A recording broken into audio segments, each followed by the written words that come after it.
get started. One of them is 120 by 30. First of all, thanks for coming today, everybody. 70 by 30. Appreciate your being here. I'm Cheryl Thorsney, the Vice Provost for Faculty Affairs. If you didn't already know me, it is nice to meet all of you. I am here today with Darren Levin and Katie Foss. Hello. Okay, they are going to be taking over toward the end of the presentation. And also Teresa Ojeda. You recognize her name, right? From Faculty Success? Yes. Yes? Hello. This is she. Okay, the one who answers the tech questions about faculty success. So, thanks for being here. Promotion and Tenure Workshop, you've got our names. We are easy enough to find.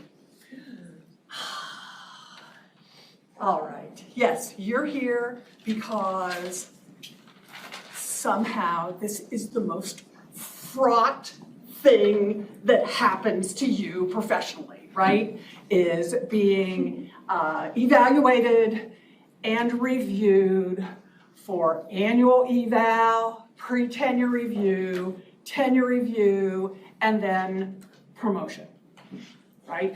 And somehow it seems to be very mysterious.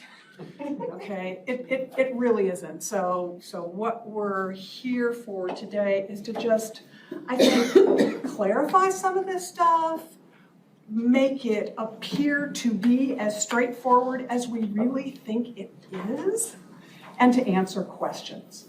Okay, we wouldn't have hired you in the first place if we didn't think you would make it through pre-tenure review to tenure review and promotion.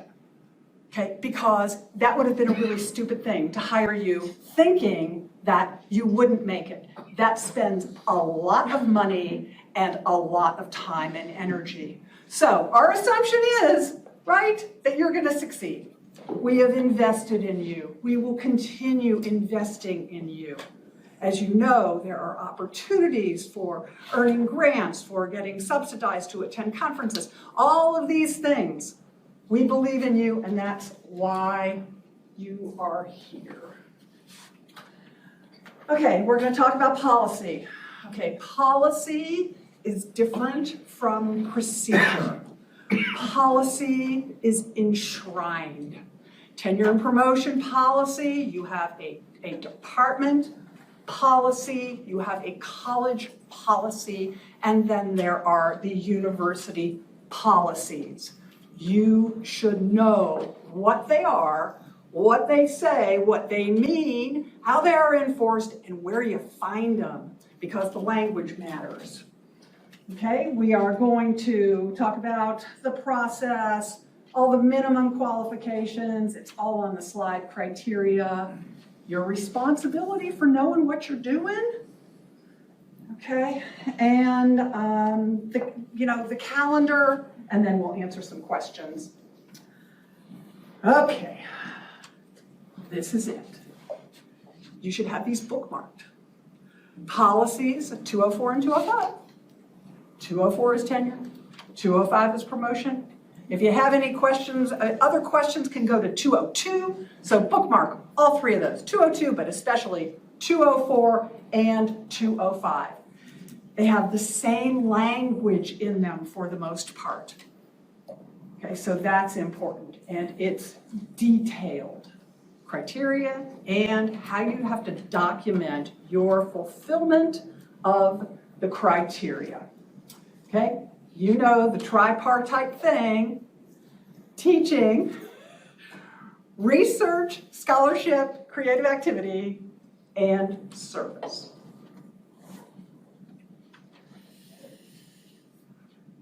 I already said this. It's all online. And as are your department and college P&T policies. They're all on the Provost website. Okay? They're very easy to find. Bookmark those. University policy, again, is the floor, not the ceiling. Your department and your college may be more requisite than the university. For example, how many of you are here from CBAS? Okay, CBAS requires high quality in teaching and research. not service. Okay? It has to be teaching and research. Okay. The rest of you, you get teaching and either research or service. Okay, you know that you have to submit your OFD. We have moved, thank goodness, from paper to digital. Okay, this is a very good thing, and it turned out to be prescient, right? Because guess what? We moved to digital right at COVID. Can you imagine if we had had to come into the same room or transport stuff or have people come separately to deal with, the binders and all of the paper that was in those plastic sleeves? No, thank goodness for Watermark.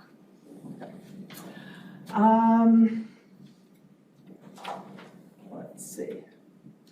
Okay, the annual faculty assessment calendar. Please do not print out the annual faculty assessment calendar that maybe was up there, like the first one I put up there for 22-23, because we've made some adjustments to it. Okay, anytime you want to look at the dates for the faculty assessment calendar, please go to the link because it will be current. Okay. What we have changed since I first put up the 22-23 link is generally to give committees more time. We haven't shorted any faculty members and said you need to submit earlier. Okay, but we have been giving committees more time. So please bookmark that link. Okay. Here is the difference between evaluation and review. Please don't confuse them. Some people do, I understand that. Evaluation is 1 year, 1 year only. A review will be multiple years. So pre-tenure review, right? Multiple years. Tenure review, multiple years. Promotion review, multiple years. Those of you who are not going for either pre-tenure review, tenure review, or promotion review will be evaluated once annually.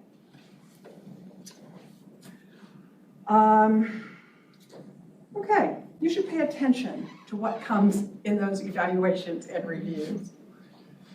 Please do that. Don't just say, oh yeah, they all voted to recommend me to be, renewed for year 2. Please pay close attention to what is said in that evaluation. Pay particularly close attention to what is said in your pre-tenure review to set you up for tenure review. Right? Don't just look at the result and say, yeah, all right, recommended. Pay close attention and then consult. Obviously, heed the advice. Should you need to stop the tenure clock, there is a process for stopping the tenure clock. You may not stop the tenure clock just because you don't have enough stuff to go up when you are scheduled to go up, right? We generally stop the tenure clock for some life-changing event, be it some sort of significant unfortunate illness or pregnancy and birth or adoption or elder care or something big. There was a COVID stop the clock, that has just recently been rescinded, but that was important. If you need it, know that the policy is there, and it is in 204. Okay, here's what you ought to do. This is tenure and promotion review, obviously. June 15th, you should notify your chair and the dean and the Vice Provost for Faculty Affairs, and Teresa, okay, that you will apply for discretionary promotion. Discretionary promotion can be if you want to go up early for tenure. We now have the opportunity for people to apply for tenure early, okay, if they have the goods, okay. Or discretionary promotion, that would be promotion from associate to professor. Right. Summer before it, obviously you prepare all your documentation, you use your pre-tenure review as the launching pad for what you will say in your tenure review documentation. You got this pre-submission. You may share what you intend to submit with your chair or a mentor or anybody you want to get input so that it can be the very best application it can be. But once you hit submit, you have submitted it. So make sure that it's just, how you want it to be, how you want it to look. Make sure you have reviewed the language, check your spelling, right? All that kind of stuff, right? The English professor says check your spelling. So pre-submit, pre-submission share with people. This is outside of the faculty success process.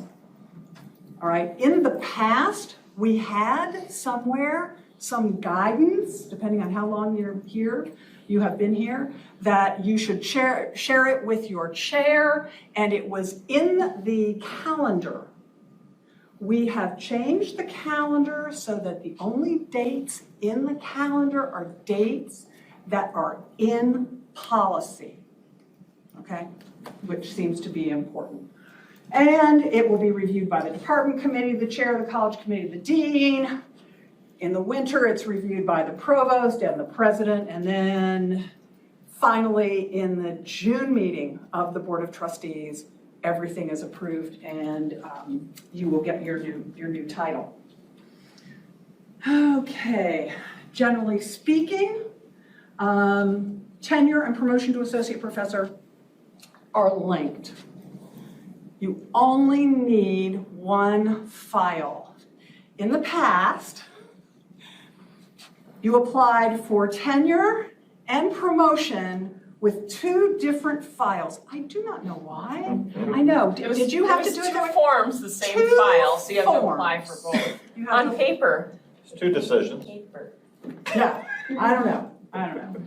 Again, there is, you typically apply for tenure at the beginning of the 6th year. There's a possibility of early tenure. Some of you may have come in with 1 or 2 years to your credit before signing on the dotted line. Anybody come in with previous years?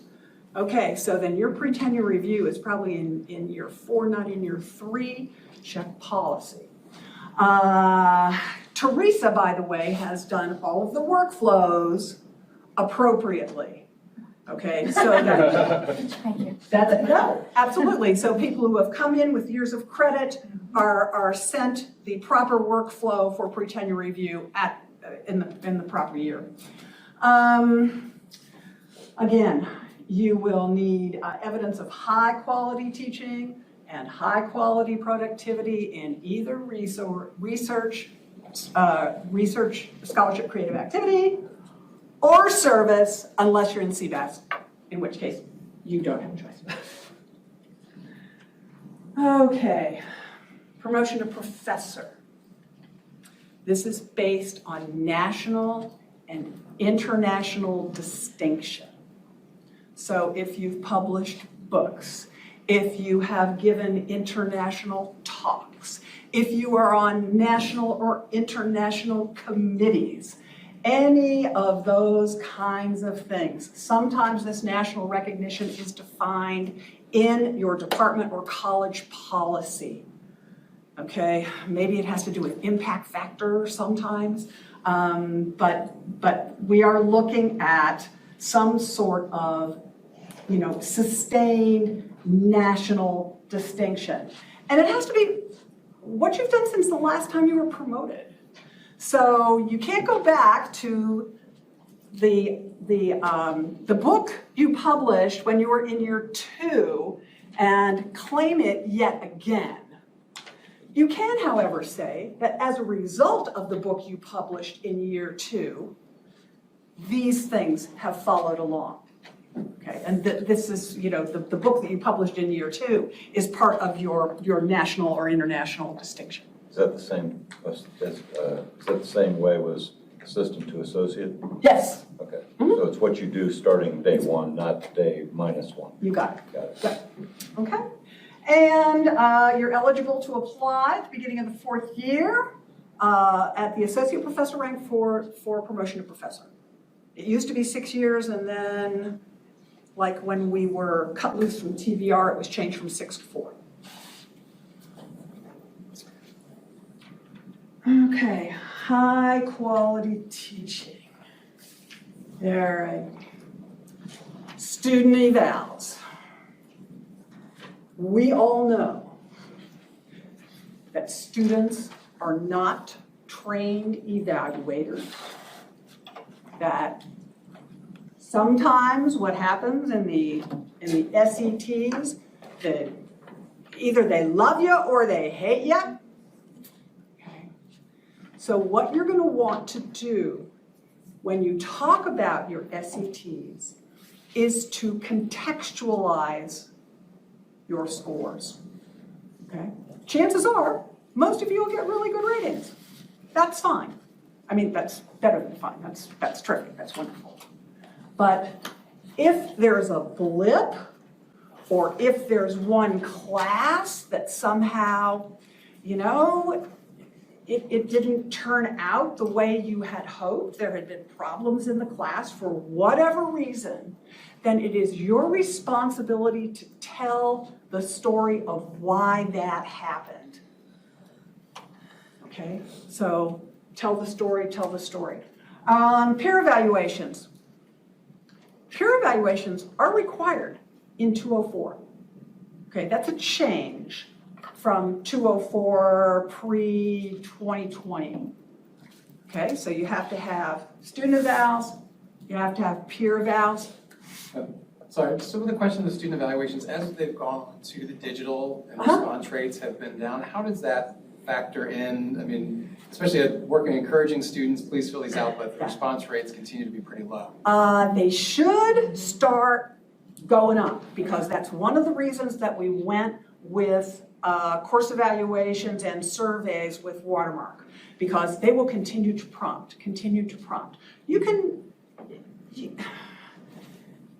We all know the secret, that there is that thing about if you bring in cookies. I mean, there's actually research on that, and it's sort of, unfortunate, right? But if you only get, 18% for some reason, you can tell the story. I encourage students every single day for 2 weeks to go in and take that survey. I do not know why they did not. I emphasize to them that I use their responses to improve my teaching. I ask them to, students can be over-surveyed. Sam? For peer evaluations, in my department, we don't do peer evaluations. And there is no metric how to do peer evaluation. Well, let's see, Sheila. I'll bet we could get faculty fellows to do some peer evaluations, right? Right? We could, yes? She's saying yes, of course. We'll get together and we'll talk to folks. But it's in there. It's in 204 that peer evaluations are required. Yes. Is that plural? Do you have to have multiple peer evaluations? It doesn't hurt if you're, over a period of 6 years or 4 years. Yeah. How many is required? It says peer evaluations. Okay. Okay. Yep. Question? You asked my question. Oh, okay. Yeah. Can we go back just because for clarifying stuff, is it in policy, because this has been a sticking point in our department, that you cannot count stuff done prior to arrival? And is Oh, it no, not policy- prior to, yeah, you shouldn't, well, That, our understanding, and we have clarified it in the past with the provost office, is that you can count stuff prior to arrival, and our policy has also been that I will say the previous provost said, quote, for promotion to tenure, or promotion to full, that it was, what have you done for me lately, but that the prior stuff absolutely did count. The newer stuff counted more, but it was not that, like, if you had a book published right before tenure, that it was scrapped and did not go out, it did not matter for full. Does that make sense? Like, yes, you're let suggesting it has to- me circle back then, thank you, Emily. Yes, part of your scholarly profile is going to be what you have done over the course of your career. So it's not that something you had done somewhere else. It's almost like, I had some faculty want to submit evaluations of teaching from a previous institution. It's like, no, these are not our students, this is not our rubric, these are not our promotion and tenure guidelines. No. But if you are going to apply for promotion to professor, it's the career. Now, something that you published earlier in your career is not going to count in the way it would count for promotion from assistant professor to associate professor, but it counts in establishing your scholarly reputation and your scholarly profile. Is that it? No? I mean, that Yes? seems just as murky as it's left it, it seems murky, which is maybe the way it's always been. I just wanted to make sure you seem to be suggesting a non-murky thing, which was nothing counts until you arrive. No, that is not what I mean. It's part of the Because profile. our department has always It's part of the included profile. prior to arrival in promotions to tenure. We have always looked at the whole, particularly if someone's coming in with credit and With there's stuff credit. in the credit period. It's part of the profile. Yes, you want to look at the whole profile. Okay. If that's, Yes. but no teaching evaluations from another institution. Even for pre-tenure, if the majority, I asked just because you make that face, but we didn't do teaching evaluations for nearly a year because of COVID. And then we had really poor response rates for the transition to digital. And so if you came in with credit and you have to go up for pre-tenure review, that is the majority of your teaching evaluations came from the previous institution. I would always, as a chair, tell people to submit it if it's the most recent body of teaching evaluations. People can ignore it, but it's why not submit it? Okay. Okay. Emily is the chair. She has her department to run. I don't see anything until much later in the process. Andrew. Are there any other hard no's, like teaching evals for past institutions? For example, I don't know, that's what I'm asking. I think anything, even teaching evaluations from past institutions, if it goes to creating the profile, like if you won a major university teaching award at your previous institution, it doesn't hurt to mention it. It's What got you hired? It's what got you hired. So, true. And that's kind of the issue, is if it got you hired, do you claim it again? Right. It's sort of the double dipping thing. You all have good judgment. It's like self-plagiarism. Who's that? I'm just trying to help. But you never want to rest on that thing. You don't want it to be like, oh, I already did this, check the box. You want to do everything you can to build the strongest package that you can build, the strongest portfolio. Exactly. It's part of the context. It's part of the larger context, if that's useful. Okay. Evidence of student work and mentorship of students. Oh yeah, let the successes of your students speak for you. I do. Let me tell you about my students. Let me just brag just 1 minute, okay? First generation, really low SES student of mine. I had him at WVU in the McNair Scholars Program. He was just named Assistant Secretary for Mine Safety and Health in the Biden administration. Yay, Chris Williamson. All right, assessment, advising, mentoring, any of those things, any evidence you have there is useful to include, and then other kinds of things, right? Your honors, your advancements, new curriculum you have developed, new programs you are heading and have, gotten through THEC, all that kind of stuff. That all goes to demonstrating the value that you bring to ASU. So we need from each bullet points, we need one, we need. You Or is it- need all your you need all your SETs.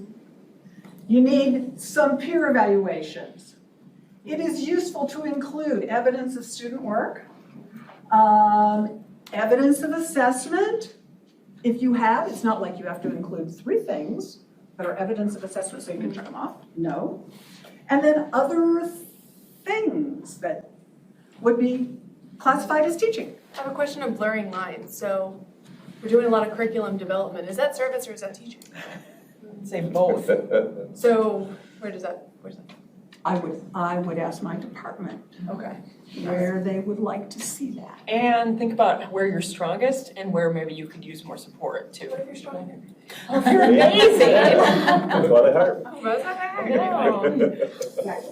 Okay. I have a question. Oh, another question, I'm sorry. It's okay. It's talking about sort of evidence of some of these things, especially mentorship. I mean, I understand like sort of bragging on like something that's really stellar about it, but if essentially a lot of your work is, I've got teams of student stage managers who support every single production we do in the theater department.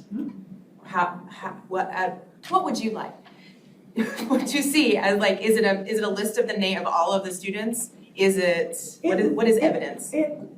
It might be what somebody, Darren, I'm gonna. Yeah, I was gonna say, let's have Darren take that Come away. talk to me. Okay. Like there are ways that you can go in and enter each, in the mentoring section, you can enter in each student that you are working with on each of the projects. If, for instance, we have the production photos, we have all of that type of stuff. I've been including production photos, things like that to document the creative activity because what we do is gone in, 2 weeks. And then there's also the narrative portion, which we're gonna talk about a little bit later. And that's where you can really spell out your, the narrative as to why the mentoring and why the work is important, what it entails, because a large swath of the university isn't going to understand everything that we do in the theater and dance program. That's just natural to what we do. So telling that narrative and telling that story so that anybody who's reviewing across the university committees is essential. Great, I got you. Anybody else before I go on? Okay, research, scholarship, creative activity, check your departmental and college policies, right? We're gonna wanna see growth. All of these kinds of things are included, and no, there are no magic numbers. I don't believe I've seen magic numbers in any of the policies. You must have 2 peer-reviewed X's. You must have 5 funded projects. We don't have that. Again, it is up to you to tell the story, to provide the context of what you are claiming. Service.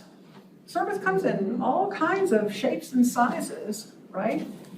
This is the kind of service, the internal service is perfect kind of service for people in years 1, 2, and then we look for other kinds of service as you move to associate and to the rank of professor. I have a question about professional organizations. So the university doesn't support us in professional organizations financially. How can we require that as a criterion for service if the university doesn't support us? This is, for example. Right. Well, I'll say in my review, the only critique I got was, oh, you should be in more professional organizations, but the university doesn't support that. So how can that be a critique? Well,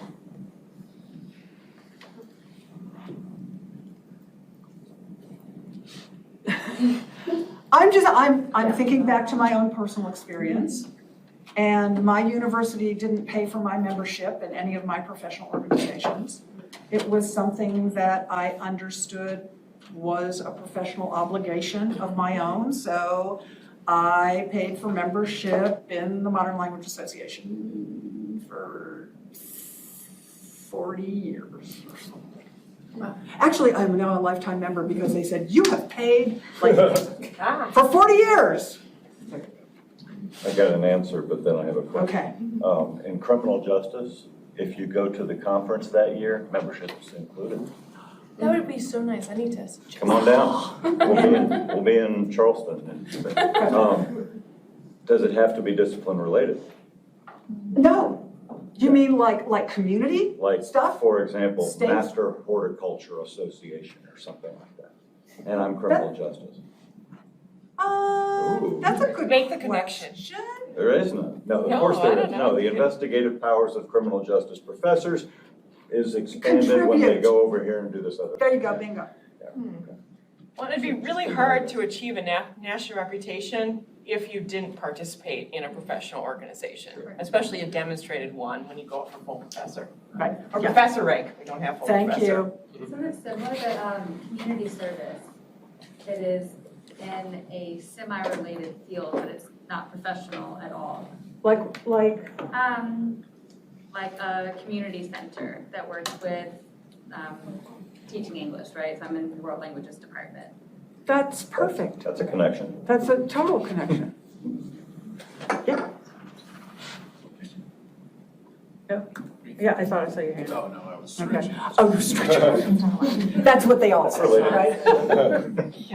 Volunteering for like a local politics candidate or something like that? I would think any kind of volunteering for any sort of civic, social service, neighborhood. Yeah, you're contributing to things that the university believes in. Yeah, I mean, it's community service. And again, it's just one thing that's part of this Right. whole thing that you're putting together to demonstrate how outstanding you are in different areas. Yeah. All right. Professional integrity. This used to be collegiality, which just made me really nervous. Like, what do we mean by collegiality? Like, you have to go and hang out on the weekends with your department fellows?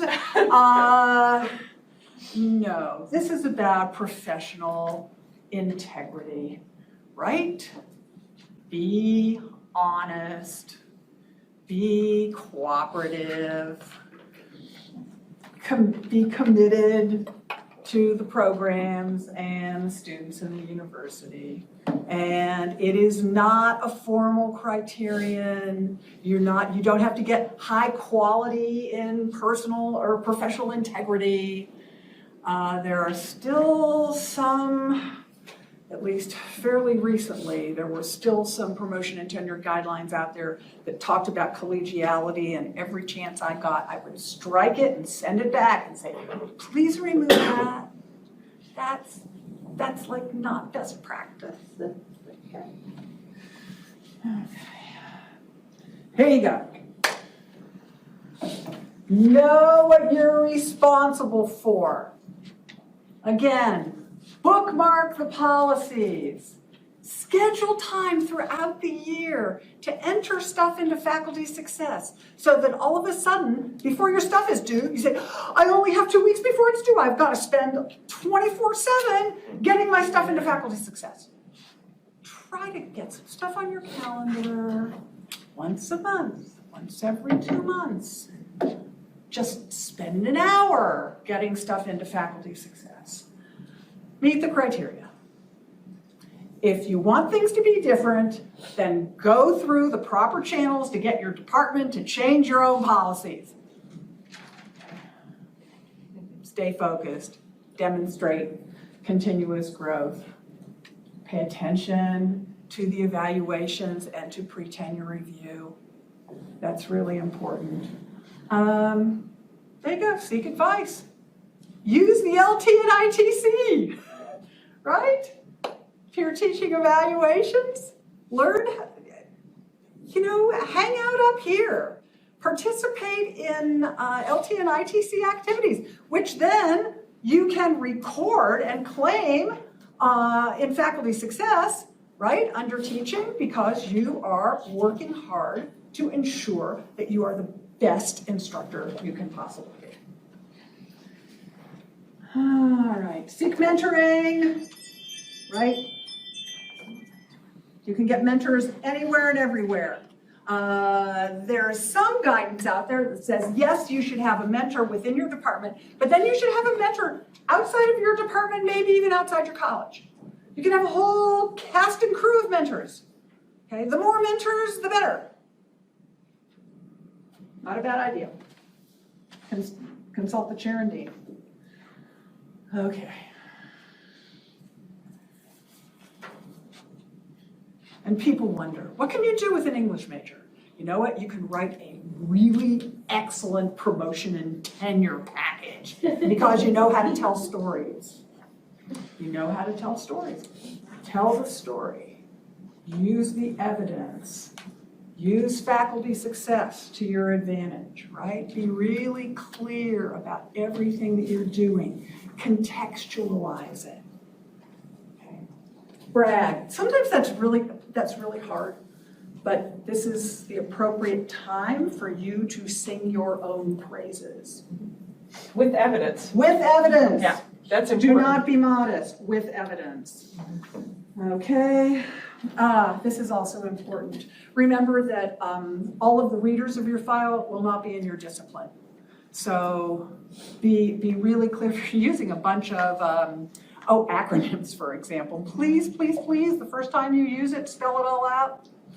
Make sure that folks understand. They might not know what the most important organization is in your field. So the first time you use it, say the primary professional organization in my field. It might seem stupid for people in your department to be reading that, but remember, it's not just the people in your department who are reading these documents. So keep that outside audience at the forefront. Organize your OFD. Provide those narratives. Again, tell the story, tell the story, tell the story. Question? About the narratives, do you mean narratives for each section, each criterion, or an overall contextualization? Well, there we go. That's a good segue to our half. What a great lead-in. All right, so we're going to talk about packaging your promotion materials. And I should say I've been on our School of Journalism Strategic Media's Tenure Promotion Committee now for 8 years, which is crazy. I've chaired the committee. I'm also on the College of Media and Entertainment's Promotion Tenure Committee. So a lot of that comes from this experience, especially of reading other people's materials. So, and I'm really happy to be joined here with Darren, because he can talk all about creative portfolios and the difficulty, especially in your discipline. Yep. Yeah, that's one of the things that we actually kind of came into this via a leadership development program that the university has.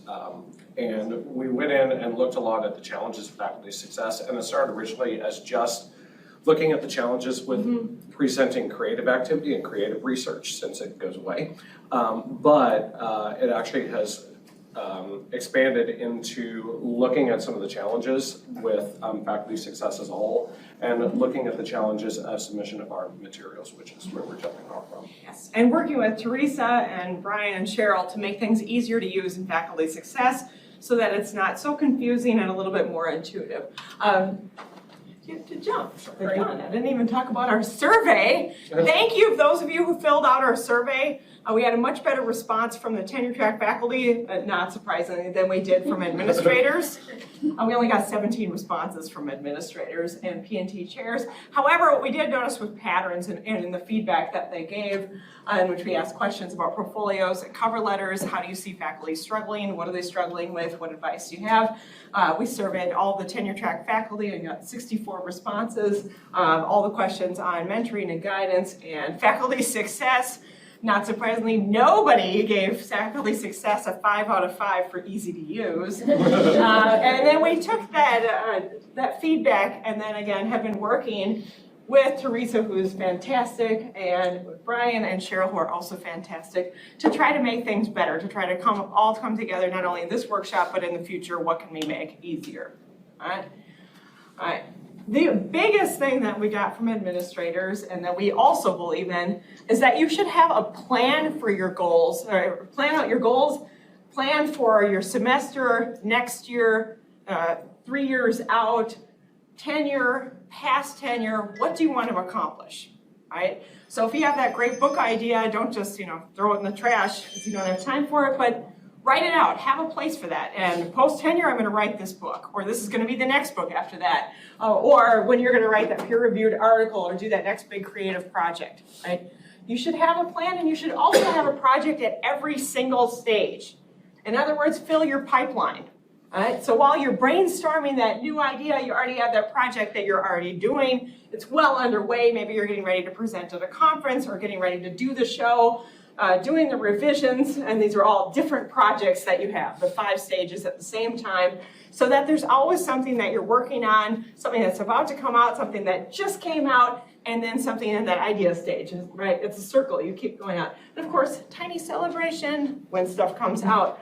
But you have to keep it going. You can't count on that one manuscript to make all the difference in earning promotion and tenure, or that next big project, or the next juried work, or whatever that you do. You have to have multiple things. And I would say have things that you're working on with other people, and also have those single authors or solo run projects, so that it's not just about what other people are doing, it's about what you're doing and how you can tell your own story. I think likewise, both of us can speak from experience. The 5-year review period before you go up for tenure, it goes fast. You have to hit the ground running in year 1. If you aren't in year 1, definitely by midpoint of year 2, to be able to get those projects in pipeline so that they are actually completed. And review takes a long time. If you're waiting on a manuscript, you never know how long that's going to take. Yeah. So you talk about sole authorship. Is this something required? Because in my field, to have sole authorship, it means there is something wrong with you. Oh, well, and I would say asterisk discipline specific, right? Okay. But I would still not always have everything that you do be with the same person or necessarily the same team, unless that's so discipline specific that what I just said doesn't make any sense anyway. Right. It's just because authorship for us, it's an right. But you also want to make sure you're the leader on some of the things that you're doing, so that when somebody looks at your tenure portfolio, or you're just you're being evaluated for your annual review, everybody, and I just mix all the words together. You can buzzer me, but I did go sans serif here, so. Right, whatever is the norm, and that's why it's so important to have good guidance from the people in your field, in your department, in your college too. Always have something that you're doing so that you can keep producing and not just stop after one thing. Right, again, good mentors. And I wouldn't just say seek mentors, but make sure your mentors are helpful, right? I'm gonna speak from experience without naming names because the person's not here anymore. But one of my early mentors at MTSU was really destructive for my, I would say, for my self-confidence. That made me feel like I was going to fail all the time. Which is, again, not here, it's okay. I made it through, I'm a professor, it's cool. But I can turn that around and try to lift other people up and be helpful and try to be the person that gives guidance instead of takes you down. Because while constructive criticism is really helpful and you want that, you want to hear, okay, you should probably join in one of the college committees this year, think about a university committee, here's what we can do to move along your research or your creative works. Right? It also should be something where you walk away from your meetings feeling like, oh, I got stuff to do, but I'm feeling good about how things are going to go or how I feel about myself. So not every mentor, I would say, is equal in what you do. And it's even better if you have formal mentoring programs like we've started in our college, which is fantastic because you have to apply to be a mentor. So it's not just anybody who wants to make sure that it is a good program. Right? And fit it within your own department. And then again, going back to the advice you're going to hear a million times, update your stuff. Keep it updated. And all of these in blue are quotes from the survey. are open-ended answers from different people which represented every college on campus. And keep it going, update, update, update, so that it's not just one big dump come February, or if you're going out for a tenure. And realize too, if you take the one big upload approach, there are going to be things, we're human. We forget about projects that we're working on that actually did have a large significance.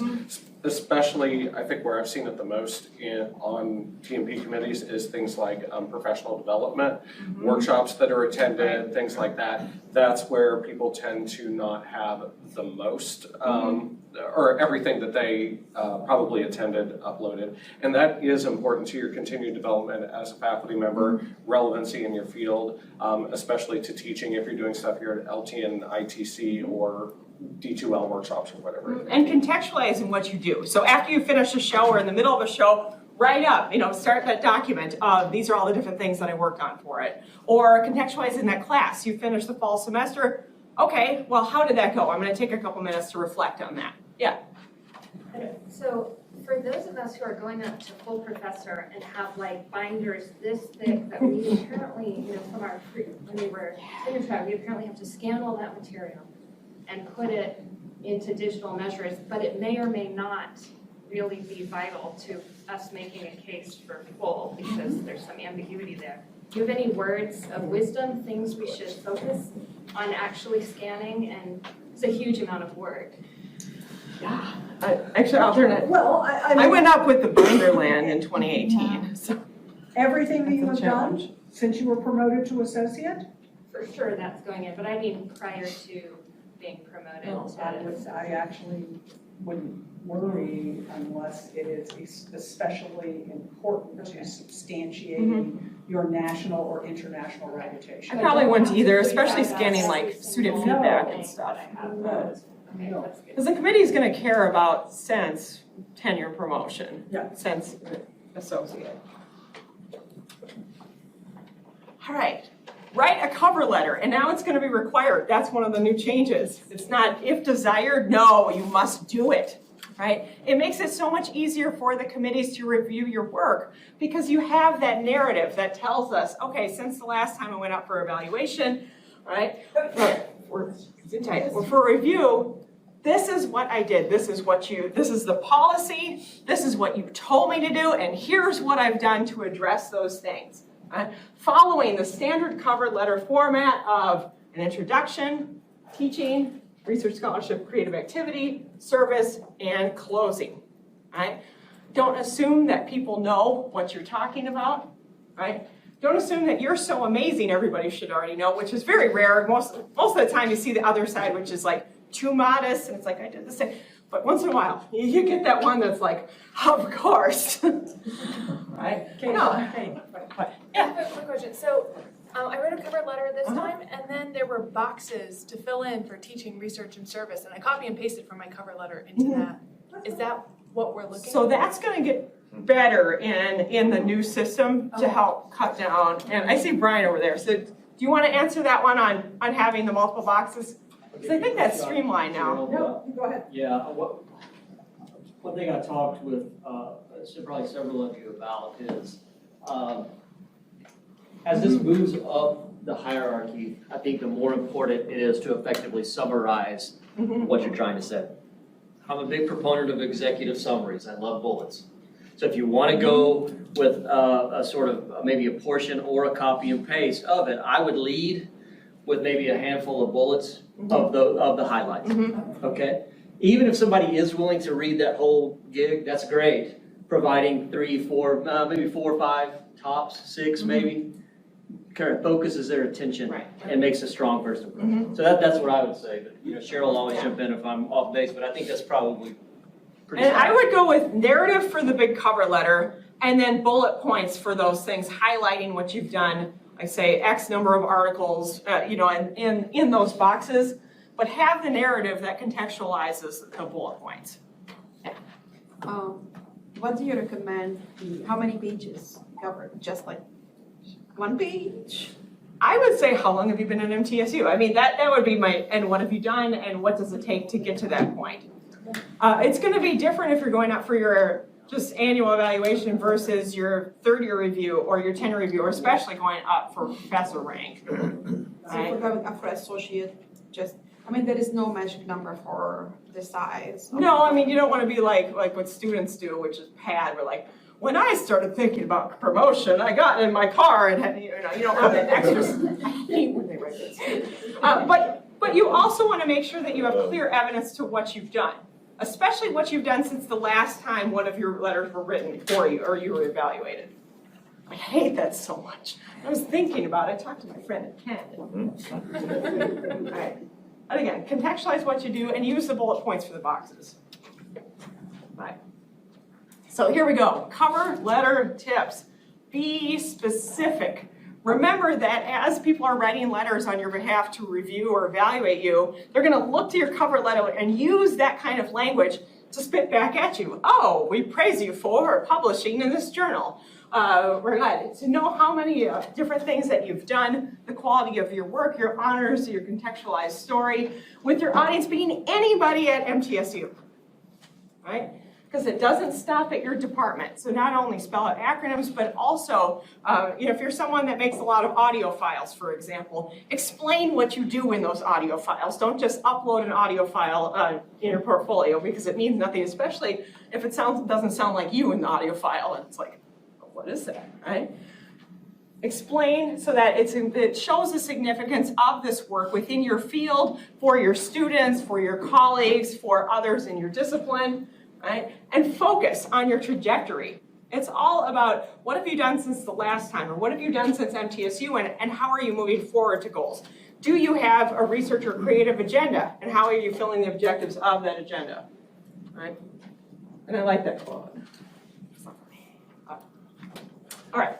So some faculty success things. Your cover letter can be uploaded in the workflow item, and the workflows, I was just talking with Teresa, they are going to release earlier than they have in the past. I'm not going to say what the date is yet because there's still a couple of things in flux, but it is sounding like it'll be a month or maybe a little bit more to be able to get those workflow items for third year review, application for promotion and tenure, and application for discretionary promotion as well, that those will be available much sooner, which is awesome. All of the workflow pages have actually been updated. They will look different than they looked this year, thanks to Brian and Teresa. A lot of the extra duplication that was present in it has been stripped out, which is absolutely awesome. Within the workflow, there are those 3 additional narratives that we just talked about. Make sure that you leave time for those and to create those. Those are the highlights of the 3 pillars. Teaching, research, scholarship and creative activity, and your service. Make sure that you're telling your stories in those.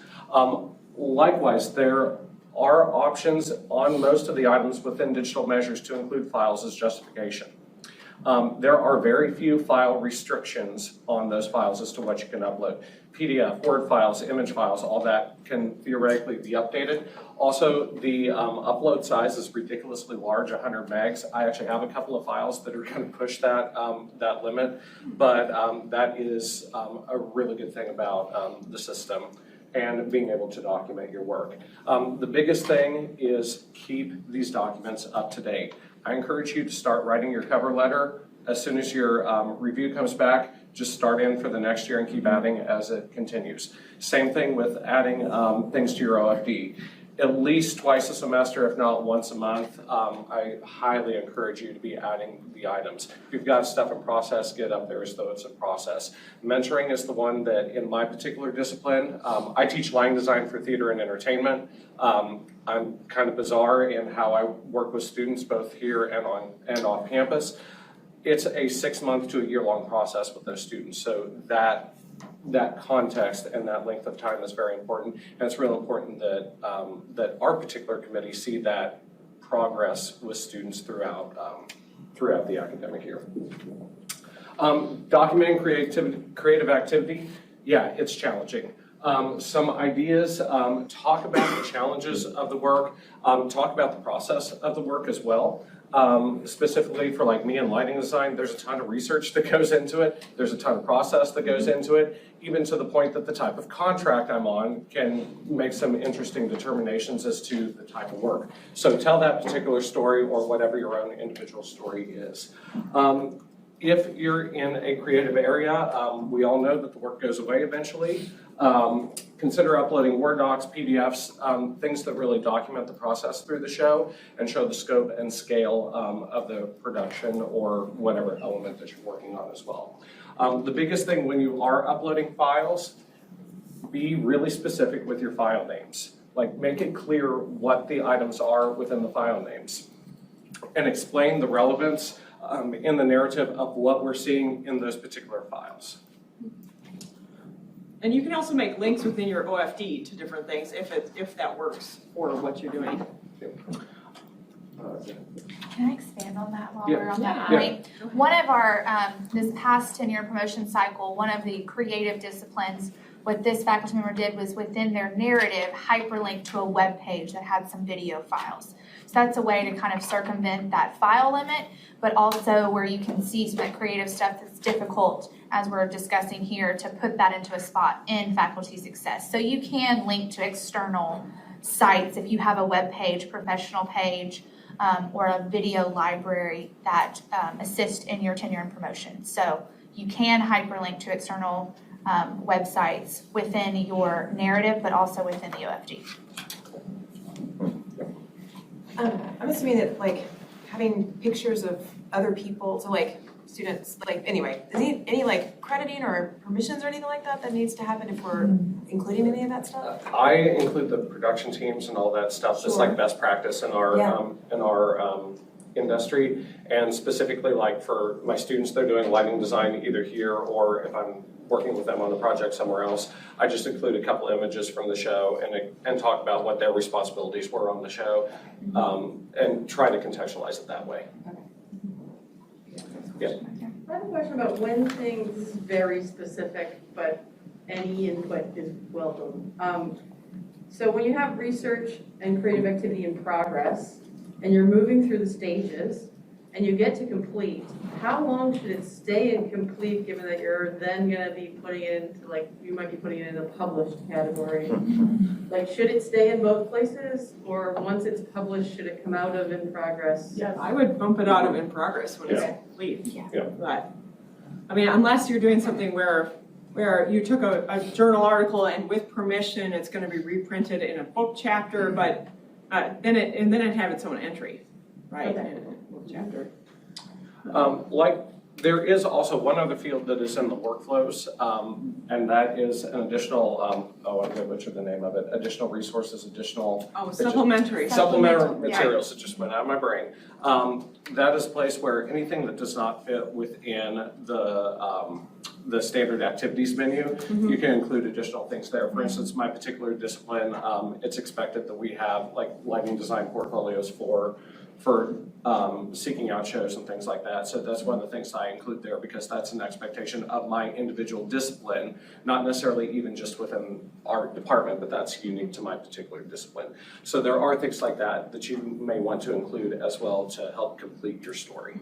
But explain it, so that when, especially when it gets to the college committee, they're like, what is this? What did you do? What am I looking at? Are you planning to give another workshop specifically on the faculty success page? You know, how everything is entered, where, and I'm also wondering, at each individual event, if you enter, and how much narrative should be entered? For instance, I've been doing this for several months, this project, and how much detail you want to put it in. And of course, it depends on the project and also discipline. But if there's some kind of guidance in terms of literature, that will be very helpful. Thank you. And Teresa, you talked about maybe some Yeah. office hours or some other ideas. Yes, so my intention is to have some more workshops like this that would be led by Brian and I that would be specific to the workflow. So, before we would launch the TNP, we could have the month or 2 months prior a workshop with me to say, here's what you are going to view. Here's some advice. I've also talked about having, potentially launching in the fall, something like office hours. So monthly, have a day that you can stop in and ask questions. And it can be as simple as, I don't know where this needs to go. I'm trying to upload this. I'm having functionality issues. Sometimes with the questions like the where to put things, please don't be discouraged if I refer you to your department chair. Because I would be very saddened if I told you the wrong spot and that gave you a negative review or evaluation. And it is difficult to kind of have a matrix of where things should go because different disciplines are going to have things in different places. Ultimately, and kind of long term, I'd like to have a per college guideline of where things should go. So feel free to send me that feedback if you have it. Now I'm compiling all of that. Can I add to that as well? Apologies for being late. I should have introduced myself. I spoke earlier. So my name is Brian Hinote. I hold the faculty rank of professor. I also serve as associate vice provost here at MTSU. I had the pleasure to work with Teresa on faculty success and a lot of other stuff as well.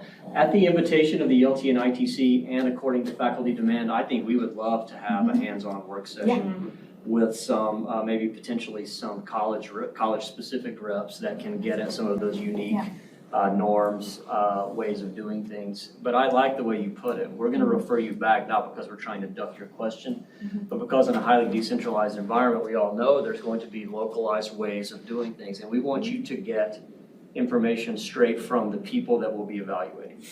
So back in the olden days, when I had giant binders, I sent that up through peers, mentors in the department. I sent it to my chair to take a look at. I'm probably on the OCD continuum, I'm probably far out there, so I went to my dean and said, hey, you have any feedback on this? So whatever ways you can sort of mimic that pathway, in as much as it's feasible and it's professional, as your network allows, that's good. But we'll provide that again. We'll do it here if we can. I think that would be a great set of discussions, and we can walk through the technology. You can bring your laptops, we can do it all together. So I think that's a great idea. And not trying to hide the application at all. So there's nothing to stop you from reaching out to me and saying, hey, can you share your screen and show me what to expect? I did that with a couple of faculty for tenure and promotion.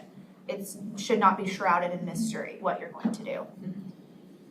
And the screen looks different if you're on the tenure track versus tenured and applying for promotion, or not applying for promotion, even your annual. It's a different set of boxes that you're filling out and attaching and stuff too. That's a very good point. Thank you. All right, this is the last slide. Oh, I was just going to say, overall, what's our message? Okay, I included this only because I did not think this was a particularly helpful comment from one of the administrators. Or hey, we got. Touch the screen. There. I think Oscar the Grouch is on a laptop, which is hilarious.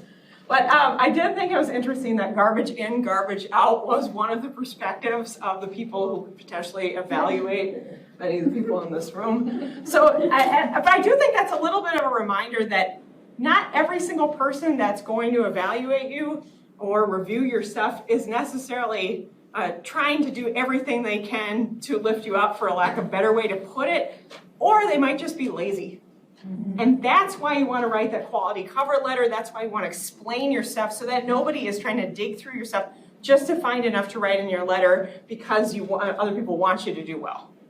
I also just thought that was funny and not very helpful. Also, it is their responsibility to find, meaning tenure track faculty, the responsibility to attend trainings, right? To ask for help, right? Which I would say I'm somewhere in the middle in that you should want to ask for help and seek mentorship, but at the same time, you don't know what you don't know, you know.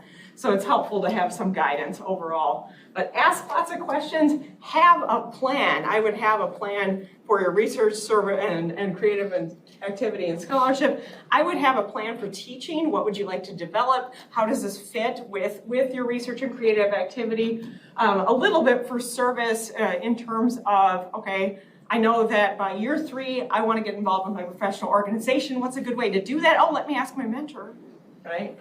And then also read your letters and then build on those letters, right? It's just like when we give feedback on student papers for a rough draft and whether or not they're going to take that advice and revise it, and when they don't, it's really frustrating. Same deal, right? Learn from your past evaluations and move forward. Ask questions if something's not clear, right?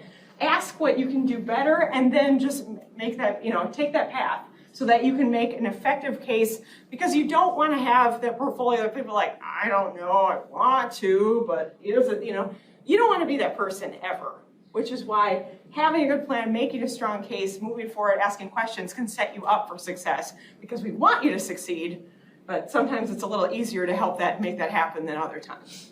And know your policy. Yes, know all the policies. college policy that you were in, and know your department. Really policy. specific, even Know the policy.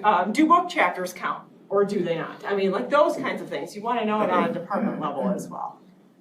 So now we have lots of time for questions, and all of us here to answer them. So you mentioned earlier, going up for promotion and tenure to associate professor, you get one shot, right?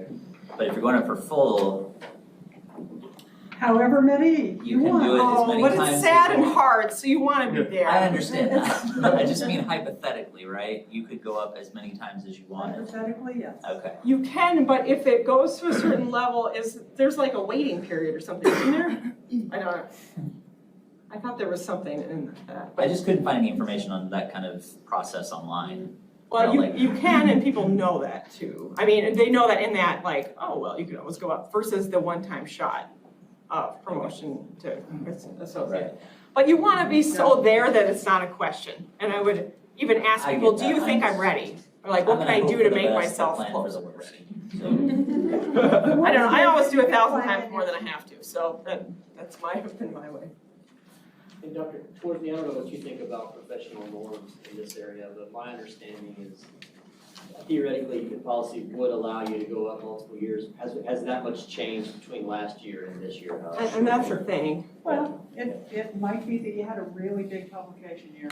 Or that the and committee happens, changed. And that happens. Yeah, the committee changed. That can happen. That makes a big difference. Policy change. Somebody retired. Hypothetically, the following year, it just, so much depends.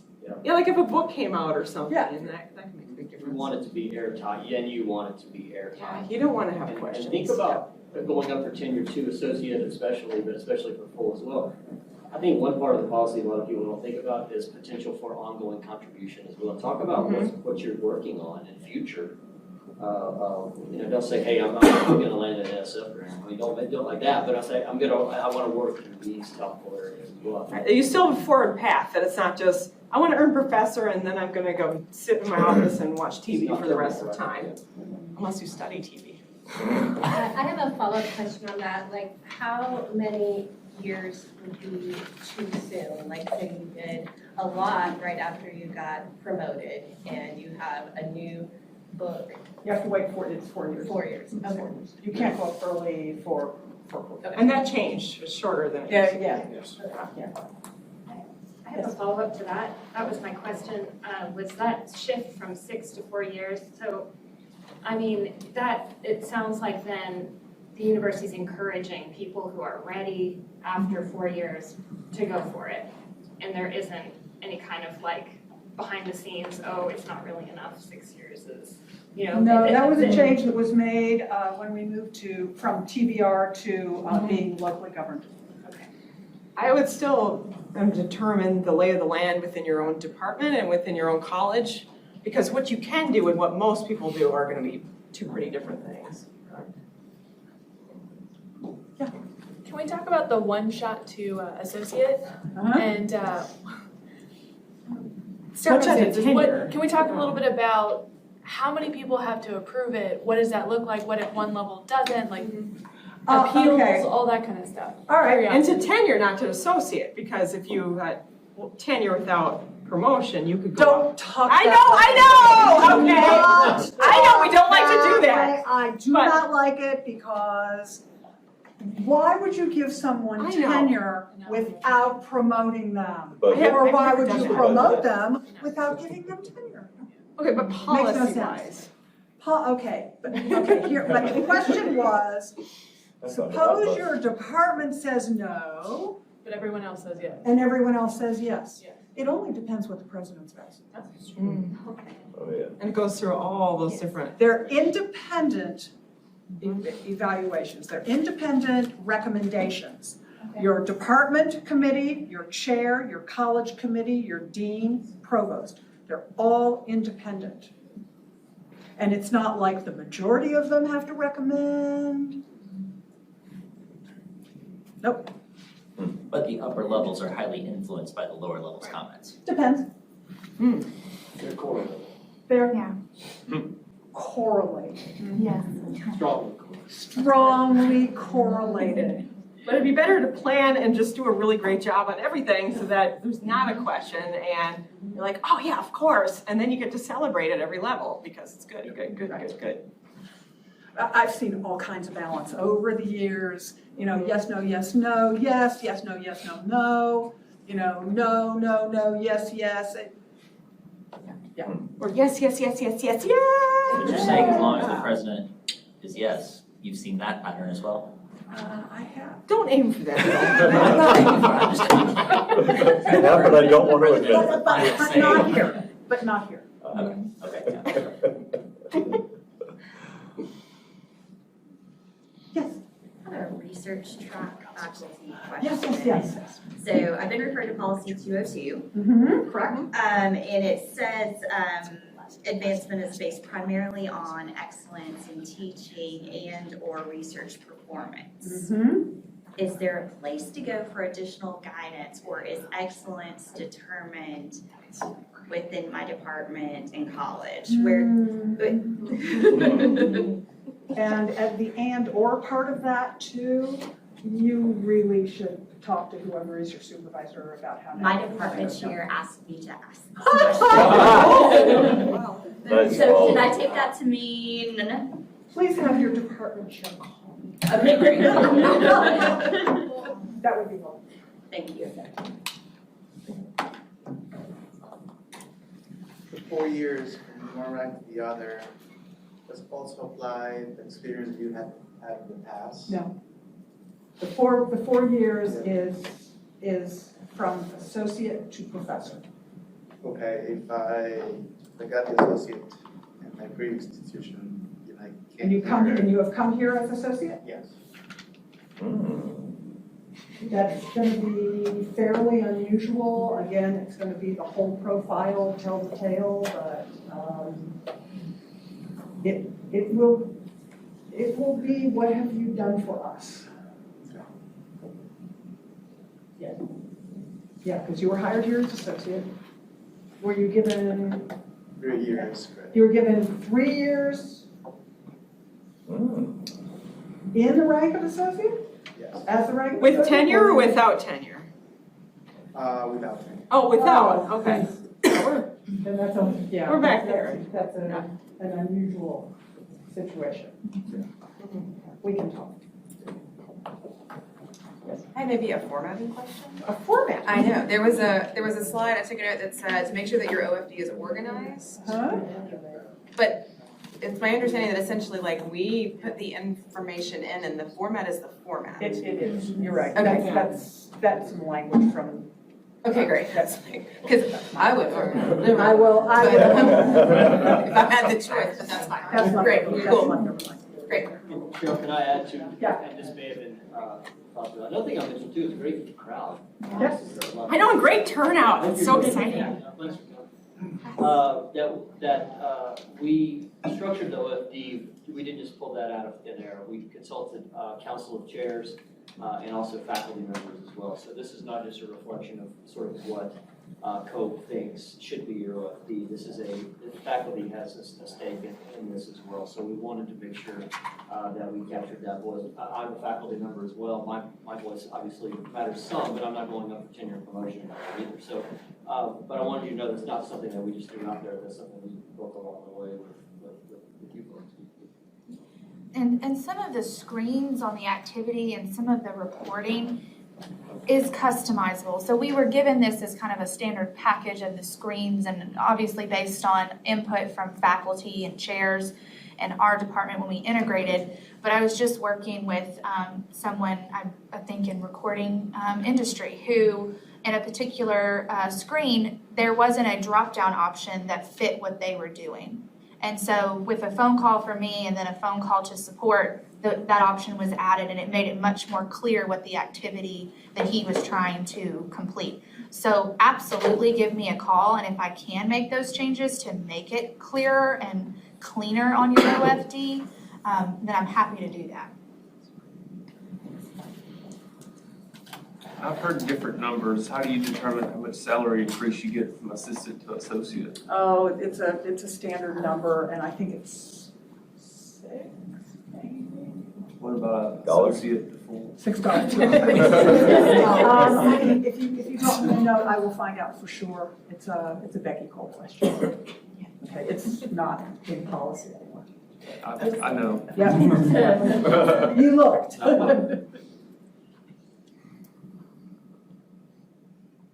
Anything else? I'll tell you what, we will hang around a little bit if anybody wants to talk to us privately, but thank you very much for coming. This was a great turnout. Enjoy the lovely weather. I know, it's